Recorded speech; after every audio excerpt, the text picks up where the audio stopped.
मुल्क के 5 सूबों में असेंबली इंतखाबात की आज गिनती हो रही है, जहां उत्तर प्रदेश में 403 सीटों में बीजेपी 246 सीटों पर आगे चल रही है। वहीं समाजवादी पार्टी 122 सीटों पर अपनी बढ़त बनाए हुए है। इसके अलावा ADAL अपना दल 11 और RLD राष्ट्रीय लोक दल 10 सीटों पर आगे चल रही है।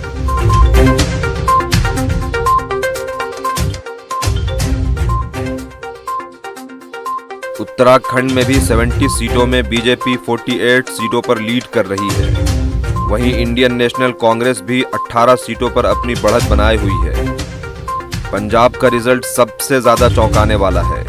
117 सीटों में आम आदमी पार्टी 92 सीटों पर लीड कर रही है, जहां उसमें से वो 17 सीटें जीत चुके हैं। वहीं इंडियन नेशनल कांग्रेस 18 सीटों में लीड कर रही है।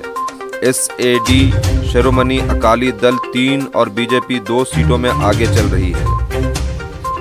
मणिपुर के 60 असेंबली हलकों में बीजेपी 20 सीट्स पर आगे चल रही है, जिसमें बीजेपी 2 सीट्स भी जीत चुकी है। वहीं NPP national peoples party 5, NPEP Naga peoples front 5 और INC 4 सीटों पर लीड कर रहे हैं। गोवा के 40 असेंबली हलकों में से बीजेपी 20 पर अपनी बढ़त बनाए हुई है, जिसमें से बीजेपी 5 सीटें जीत चुकी है। वहीं इंडियन नेशनल कांग्रेस 11 और आम आदमी पार्टी 2 सीटों पर आगे चल रही है।